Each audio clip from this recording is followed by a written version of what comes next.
Hi, my name is Grant Reeves. I am the Managing Director of Stoic Equity Partners here today to tell you about SEP Industrial Holdings 1. Today we're going to walk through the offering memorandum, just kind of explain the different parameters of number one, who Stoic is, number two, what we're investing in, what the opportunity is, and number three, kind of the logistics of exactly how the fund works.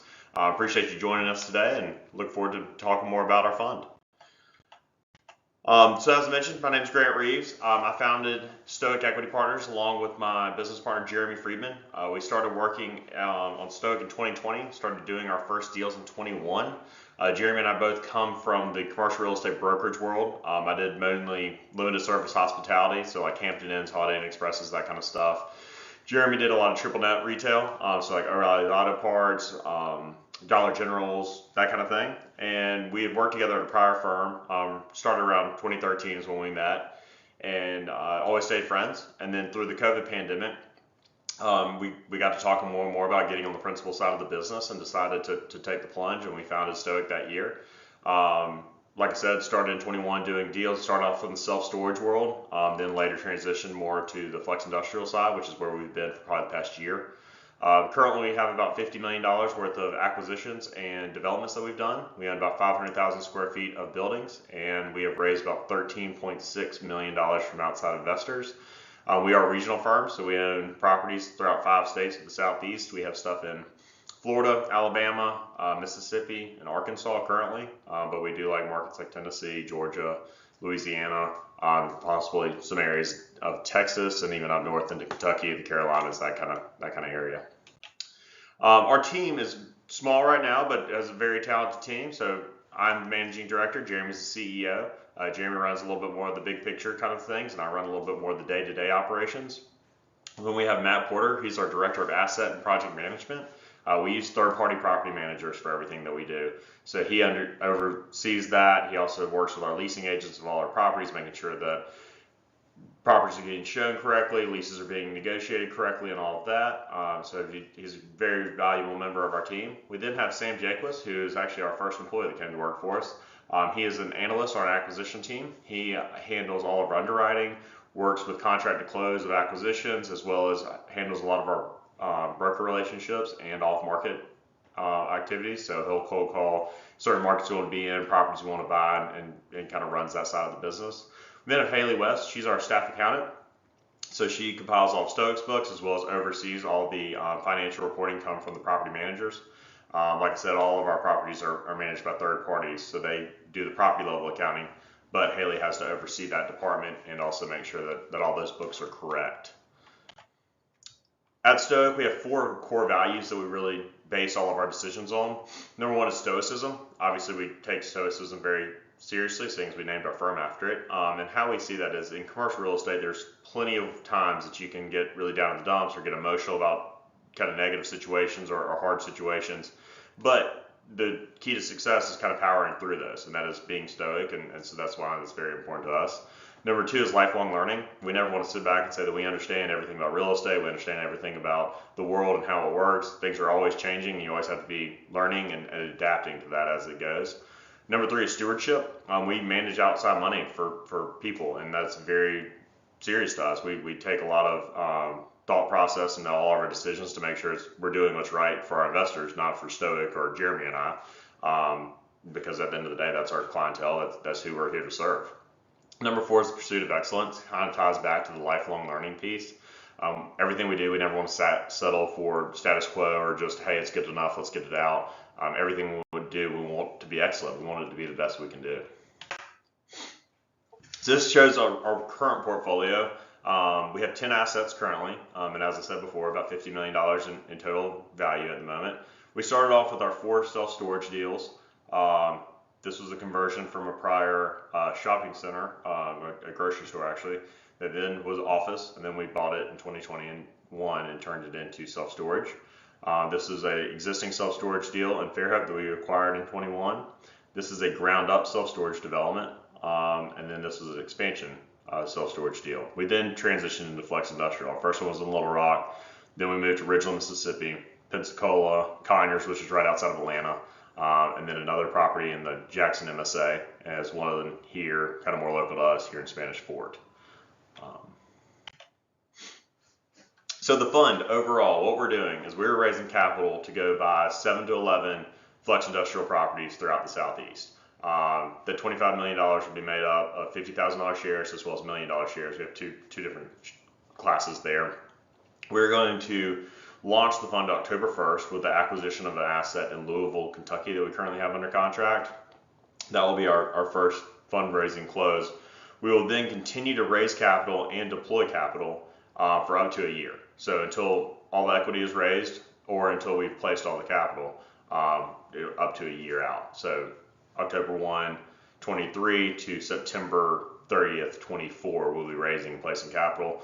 We will then sell all the assets and return all capital by September 30th, 2028. We're buying these throughout the Southeast in secondary, tertiary markets. So these are going to be in markets of 500 to 1.5 million. Kind of examples of that would be like in Knoxville, Tennessee, Chattanooga, Birmingham, Jackson, Mississippi, Tallahassee, Florida, Baton Rouge, Louisiana, those kind of places. We'd like to go into markets that are stable, have been there for a long time, state capitals like Little Rock, but also have very high growth submarkets in there. And so that's where we want to be. So the Jackson MSA, for instance, it has been pretty flat on the population curve, but like where we own our building in Ridgeland is a high growth little submarket. There's brand new retail development going in, new apartments coming in, all that kind of stuff. So that's kind of the markets we want to play in. And this is a value add opportunity. So pretty much we're going in, we're buying properties that either need renovations or they have managerial issues that we can actually go in, add value, boost up the cash flow, and sell for a profit at the end of 5 years. This is a quick example of what flex industrial is. Some people are familiar, some people aren't, so just wanted to include this, kind of show what we're talking about when we say flex. So these are office fronts, roll-ups, dock highs in the back, and they're made up of varying degrees of office to warehouse. So this is our building in Little Rock. So this one's 48,000 feet total, made up of 16 3,000 square foot suites. And then this is the rear of it. So some of these units will be 50% office to warehouse, some of them will be 25% office to warehouse, some of them will be 60-40 office to warehouse. Typical tenants in these kind of buildings are HVAC companies, small manufacturers, logistics, general contractors. We do see a decent amount of e-commerce now that's started to come in more and more, and just kind of varying service-based businesses. So there's a lot of reasons why we like flex industrial. The main three are that it's in high demand and low supply. Nobody's built many flex industrial properties in the past 20 to 30 years. Most of the industrial and office development's been Class A office or big bulk distribution warehouse. Flex plays in the middle of that, and no one's really built much of it in these markets. So we're able to go in and buy something that hasn't been overbuilt and has a lot of demand for it. There's small businesses looking for new space all the time, and so that demand imbalance causes rents to rise, which is really what we're trying to capture. We're also able to buy below replacement costs. So we're able to buy these buildings for $70 to $90 to maybe $100 a square foot, depending on class and area, where it would cost $130, $140, $150 to build them new. Any asset class that you can buy below replacement cost, while also being able to have good demand, is a really easy win in the real estate world, where we want to play. And then also it's where business gets done. So office obviously has struggled a lot since COVID, a lot of work from home people, that kind of thing. With these properties, they have warehouse components. Warehouse is a big piece of it. So if you need a warehouse to get your business done, you can't go work from home. You can't go meet on Zoom all day. It's a different kind of company. So we're really protected from that work from home kind of area. The main value add renovation piece that we're doing to these deals are we reduce the amount of office space. A lot of these buildings are 1980s, 2000 to 2000 kind of vintage, and throughout that time, in the past, I guess, 40 years, a lot of them are built out as 70, 80, 90% office in some of these suites.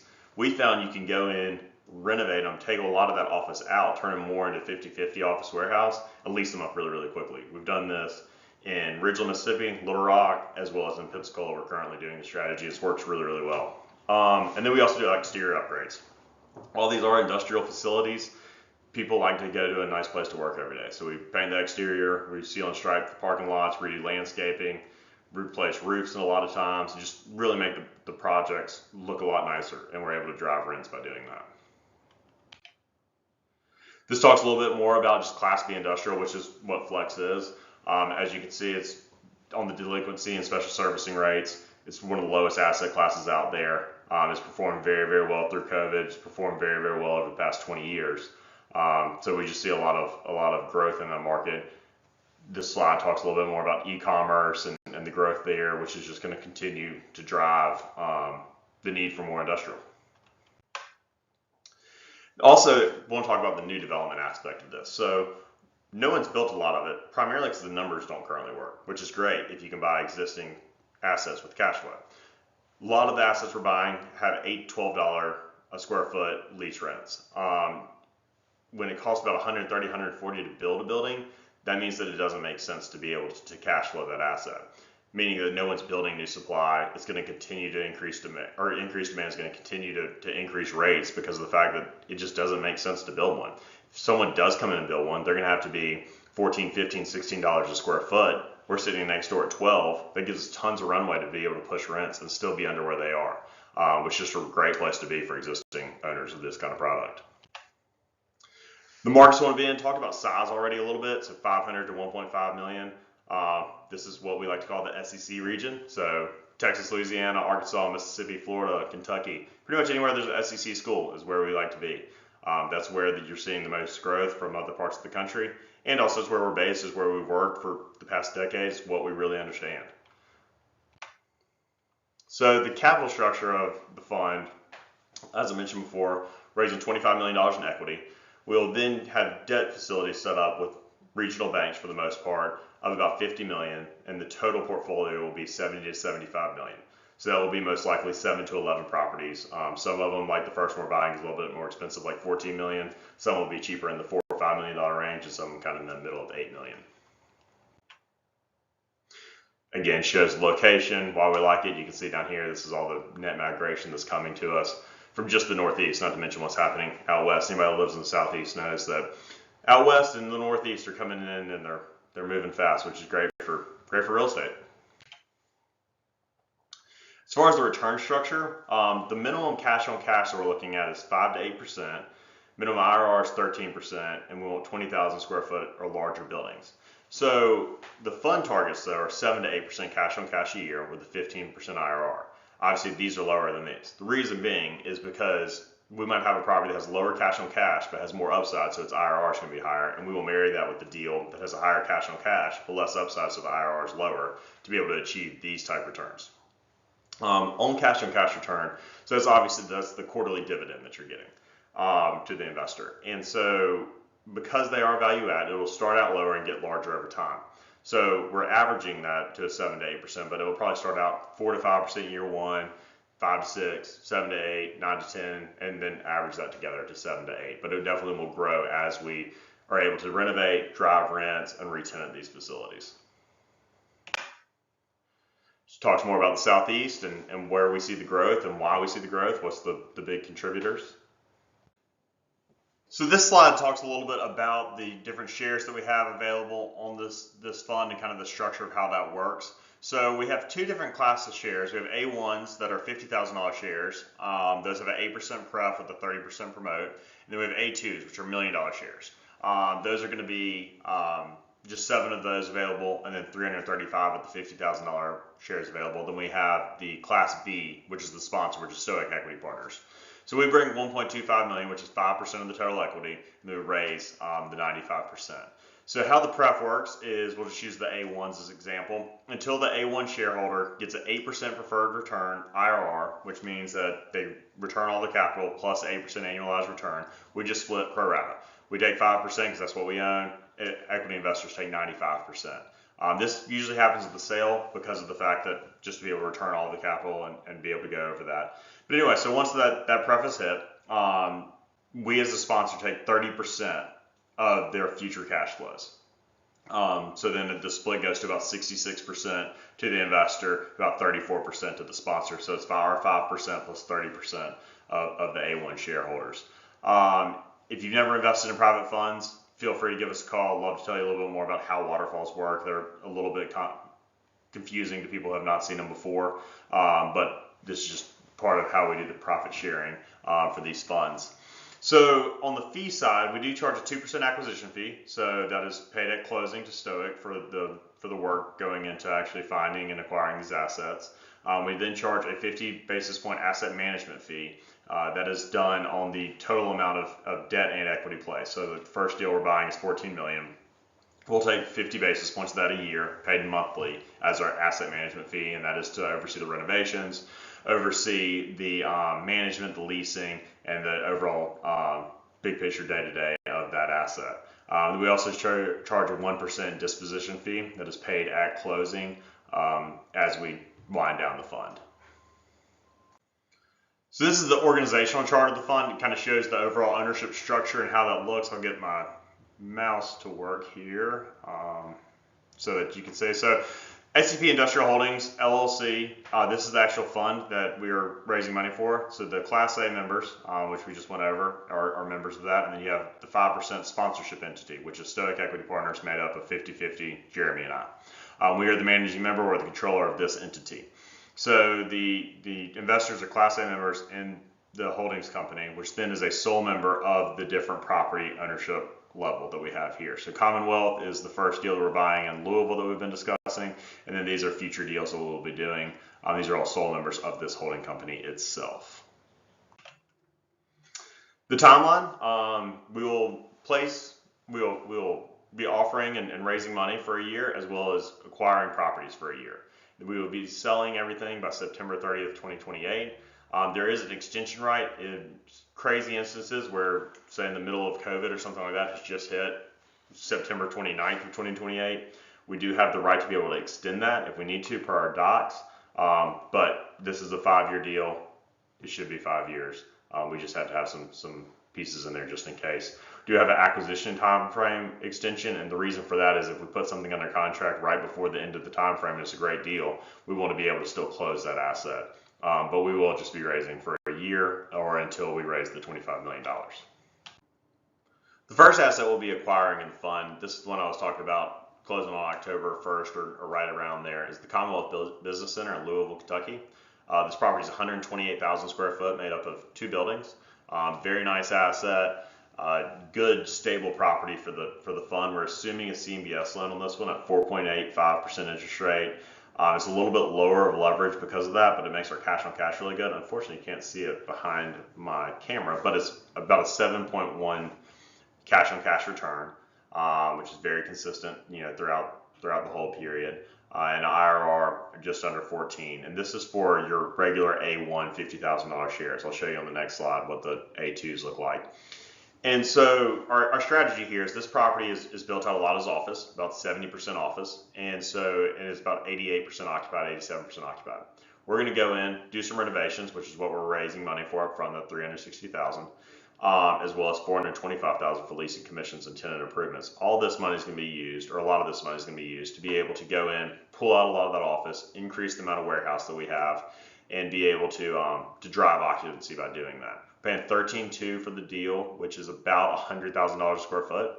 As we mentioned before, that's way less than what it would cost to build it, which is right up our alley. It's in a very nice area, a suburb of Louisville, called Jeffersontown, if anybody's familiar with Louisville. It's on the east side of town, and a great little business park right next to brand new Chick-fil-A, brand new hotels, all the kind of retailers you want to see.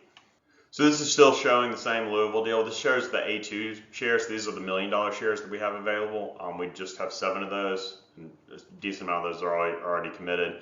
But they have a little bit better pref, so their IRR is going to be better on the outside. This is just the return structure just for this one deal, just showing kind of how we're going to put it together. Some deals, as I mentioned before, will have higher cash on cash returns, some will have higher IRR, and we'll kind of marry those together to hit that 7 to 8% cash on cash, 15 IRR overall.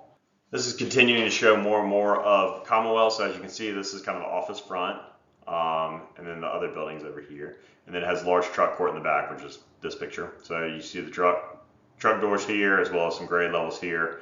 Current tenant mix in there. You have a termite company, a lot of general contractors, some engineers, telecommunications company, a technology company, just really diverse overall tenant mix. About 31 tenants currently are in the property.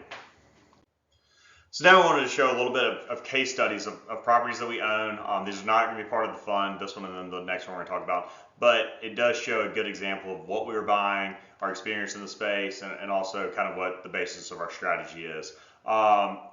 So this property is made up of these 4 buildings. It's in Ridgeland, Mississippi. It kind of goes back to what we were talking about markets on the front end. It is in the Jackson MSA, but in this little sub-market of Ridgeland, you have brand new Costco just went in, brand new Chick-fil-A, a lot of apartments coming around it. So overall, that Ridgeland small market is growing at a great pace. We bought it. It was about 77% occupied. It's currently about 84. We have 3 potential tenants that are currently have leases out right now that we're talking to that will put it in the mid-90s.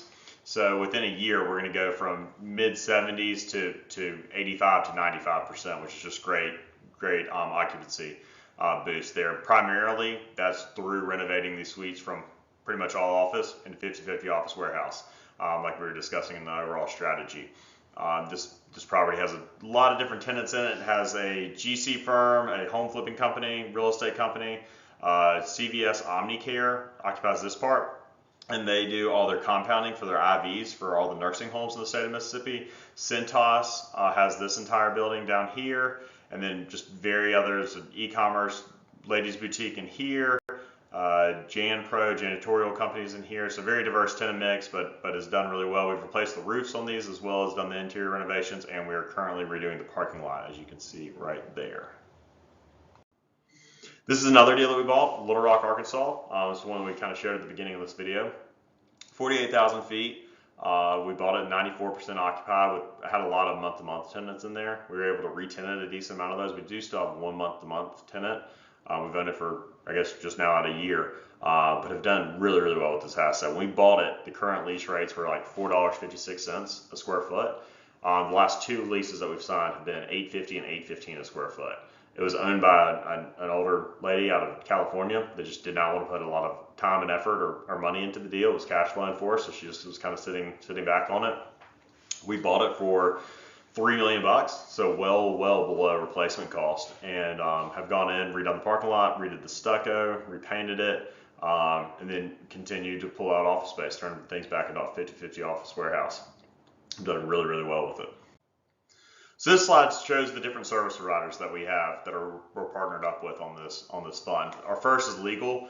We use Maynard Nexon. It used to be Maynard Cooper, if you're familiar with that name, out of Birmingham, is who we use on both the transaction side as well as does the fund documents and our operating agreements. They're a great partner of ours. On the administration side, we use Juniper Square. So with Juniper Square, the investors have a login portal. So it's kind of like an E-Trade account for just your Stoic investments. It shows all your contributions, your distributions, map, property updates, where the K1s are distributed to everyone. Everyone does just get one K1, which is nice because it is a larger holding company.